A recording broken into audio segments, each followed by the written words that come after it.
ating banana caramel cake. Slice na po natin. Tingnan nga natin kung gaano kasarap itong ating banana caramel cake.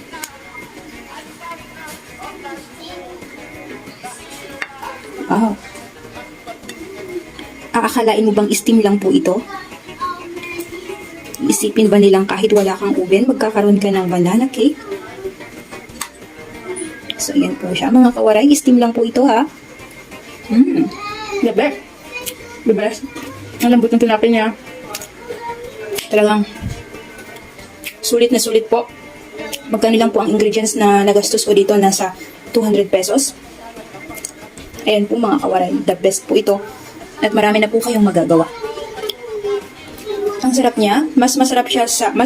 Hindi nagkakalayo ang lasa ng oven at steam nitong ating banana cake. Sobrang sarap. The best ang sarap. Grabing sarap talaga mga kawaray. Ayan, subscribe niyo po ang aking YouTube channel, ang Madiskarting Waray. Sarap. The best. The best, the best, the best talaga. Ito yata yung cake na mas pinakamasarap na cake na natikman ko. Hindi walang halong biro lang po yan. Totoo po. Naubos kong isa. Magandang araw po sa ating lahat at lalo na po sa lahat ng mga nanonood ngayon sa aking channel, ang Madiskarting Waray. So kung bago ka lang sa aking channel, matututuhan mo kung paano mag-design ng cake, paano mag-bake ng cake, ayan, kung paano nga ba ako gumawa ng masasarap na kakanin at siya kung magugustuhan ng inyong mga customer. Ubi palitaw. At syempre, hindi mawawala ang aking sapin-sapin with bukayo na napakasarap noon mga kawaray. At hindi ako mapapahiya sa inyo kung yun ang gawin nyo. Sobrang the best yun dahil hindi siya sobrang tamis at masasabi ko na ang aking mga recipe, bago ko po ibigay yun sa inyo, yun ay binibenta ko. Ayoko din siyang ibigay sa inyo ng hindi maganda ang lasa nito at hindi masarap. Yung kakaibang sarap at pagtikman at tsak kong uulit-ulitin dahil hindi na ito matamis. Aray! Ngayon ay magbe-bake tayo ng masarap at mas pinasarap pang banana cake. Ito'y lalagyan ko ng caramel para doon sa nagsasawa na banana cake lang at walang twist siya. Ngayon maglalagay tayo ng kakaiba. Gagawin natin itong kakaibang banana cake at tsak kung magugustuhan niyo po ang aking recipe ngayon. So ayan, samahan niyo po ako at magluluto na tayo ng masarap na kakaibang banana cake with caramel flavor. Ayan, simulan na natin. So, ayan, ang una natin gagawin, magsiseparate muna tayo ng saging. Kukuha lang ako dito ng 4 na piraso. Yan yung ating pang-topping sa ating caramel banana cake. Ayan, babalatan na po natin itong 4 na pirasong lakatan. Lakatan po ang gamit ko dito. Ang banana cake dapat ay lakatan ang ginagamit kasi the best po ang lasa nito.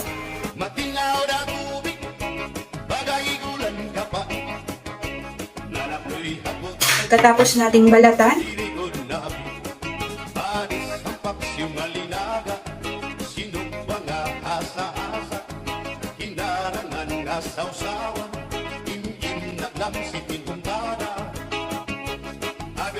tapos na po natin i-slice. Ngayon ilalagay na po natin sa ating baking pan. Ang size nito ay 9x2.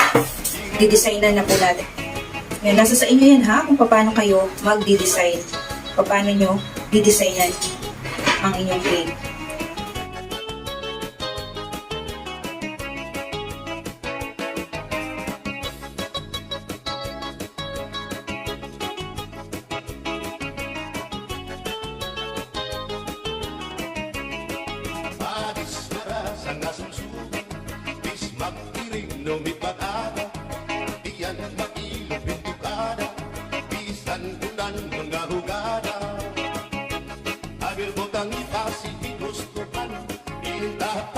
Ayan, ganitong design po ang ginawa ko.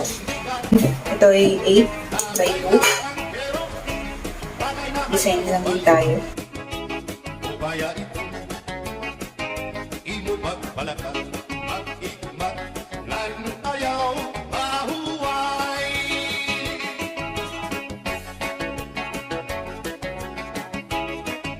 Gagawa na tayo ng ating caramel.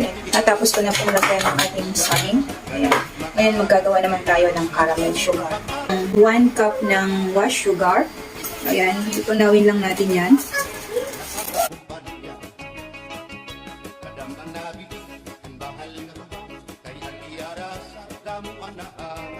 Malapit na po yan mag-melt. Ayan lang natin mag-melt po yan.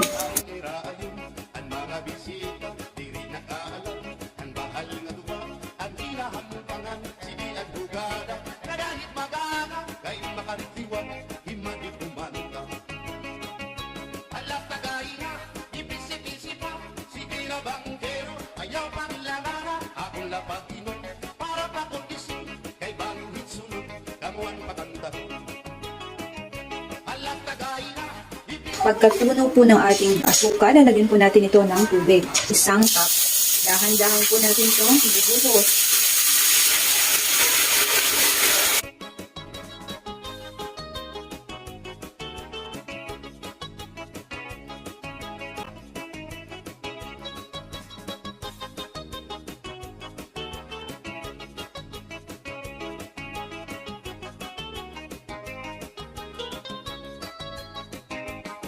Malapit ang bahal nga tuwa kay Ati Aras damo anahan ang mga okasyon lagi na unpak ang bahal nga tuwa Tapos na tayo. Okay na po ito. At malapot na din po siya. Dapat malapot pa rin. Ayan. Okay na po ito. Pagkatapos natin i-caramelize ito at malapot na po ang ating caramelize, ilalagay na po natin ito dito sa ating baking pan.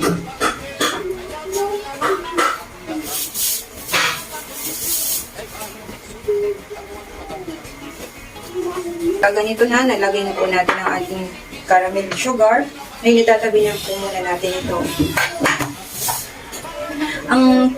Ang process na gagawin natin pag luto nito ay steam lang. Dahil marami po tayong mga kanani dyan na wala pang oven. Ngayon, steam po ang gagawin natin. So, yan, itatabi muna natin ito. Dudurugin na po natin itong ating saging na nakatan. Hugas naman po ako ng kamay. Hindi ko siya yung durog na durog. Gusto ko, mayroon po akong nalalasahang pang saging. Ayan. Gusto ko hindi siya durog na durog. Ganyan lang po siya.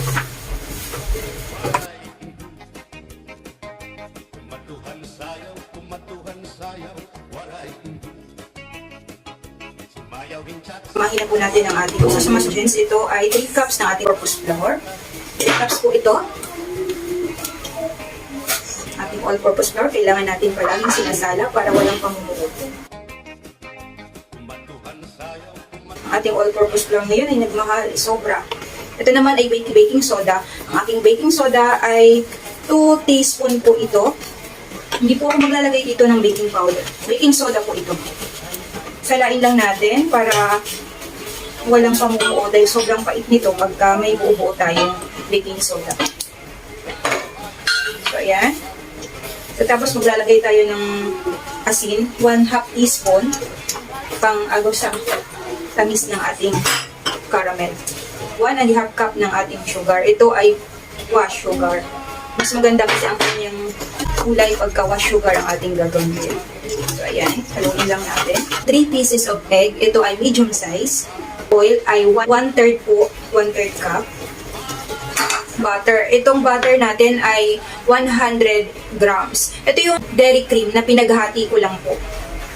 Yan, tinunaw ko po siya. Alas na iba, ito ay 1 cup.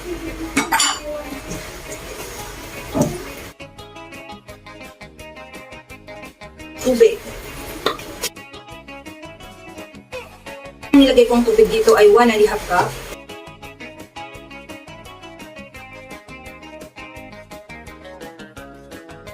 Ilalagay na natin ang ating banana, lakatan. Ayan, lakatan po ang ginamit ko dito.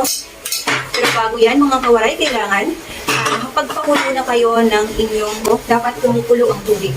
Hindi po pwedeng hindi. So, ayan lang siya. Okay na po yan. Sasalang na natin ito. Napakadali lang ito, mga kawaray. Sobrang dali lang. Kayang-kaya nyong sundan at kayang-kaya nyong kunin. Kayang-kaya nyong kunin ang timpla nitong aking recipe na napakasarap. So pagkatapos, ilalagay na natin sa ating mga baking pan.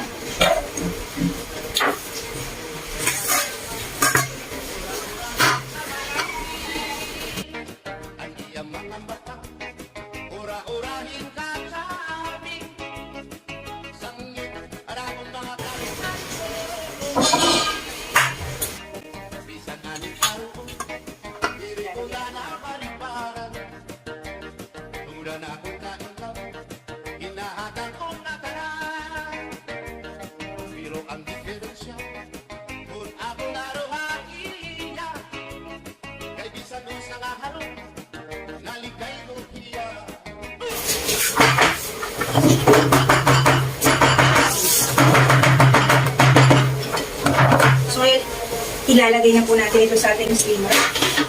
Kasya muna dito sa isa. Yung pangalawa. So, ngayon isasalang na natin dahil kumukulo na po ang ating tubig. Ayan, isasalang na po natin ito. Tamang-tama, kumukulo na ang ating tubig pagkatapos natin gawin. Ilalagay na po natin dito. Ayan, isasalang po natin ito ng 50 to 55 minutes. Ayan. Takpan na po natin yan. At maghintay tayo ng 50 minutes. After 40 minutes, ito ay luto na. Ayan. Luto na po itong ating caramel banana cake. Yan, tanggalin na po natin. Luto na po natin ng 40 minutes. So, 40 to 45 minutes po itong ating steam. Ngayon, papalamigin lang natin. Then, itataob natin po ito pagka malamig na. Sasahin na po natin itong ating steam na banana cake, caramel. Then, ang gagawin natin, papalitan na ay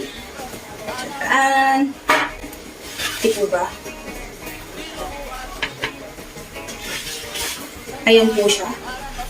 Ayan na po ang ating banana cake caramel. Ayan po ang ating banana caramel cake.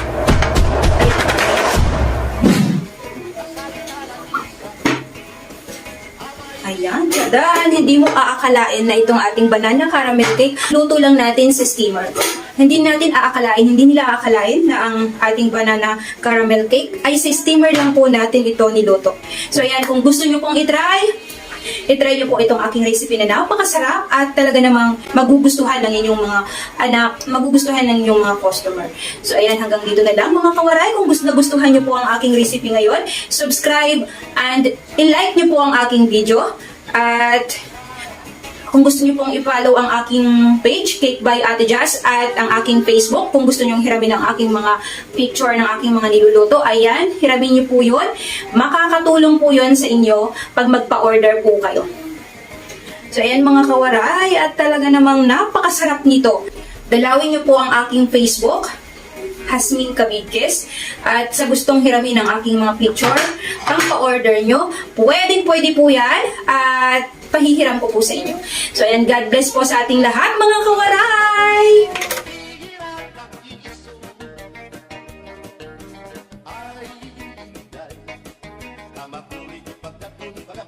Aakalain niyo po bang steam lang po itong ating caramel cake? Ayan, steam lang po yan, hindi po yan binake. At talaga namang parang na-bake na po ito. Napakaganda. Napakaganda ng kinalabasan niya, mga kawaray. At sana magustuhan niyo po itong aking bagong recipe, ang caramel banana cake. Ayan. Napakasarap. Wow! Ang sarap ng ating banana caramel cake, mga kawaray.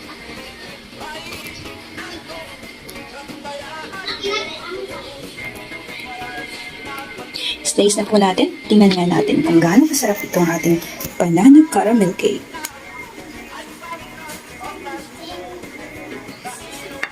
Wow. Aakalain mo bang steam lang po ito? Isipin ba nilang kahit wala kang oven, magkakaroon ka ng banana cake? So, ayan po siya. Mga kawaray, steam lang po ito, ha? The best. The best. Ang lambot ng tinapay niya. Talagang sulit na sulit po. Magkano lang po ang ingredients na nagastos ko dito? Nasa 200 pesos. Ayan po mga kawaray, the best po ito. At marami na po kayong magagawa. Ang sarap niya. Mas masarap siya sa, hindi nagkakalayo ang lasa ng oven at steam nitong ating banana cake. Sobrang sarap. The best, ang sarap. Grabing sarap talaga mga kawaray. Ayan, subscribe niyo po ang aking YouTube channel, ang Madiskarting Waray. Sarap. The best. The best, the best, the best talaga. Ito yata yung cake na mas pinakamasarap na cake na natikman ko. Hindi, walang halong biro lang po yan. Totoo po. Naubos kong isa. Isang slab. Yung lang kumain, ang taba ko na.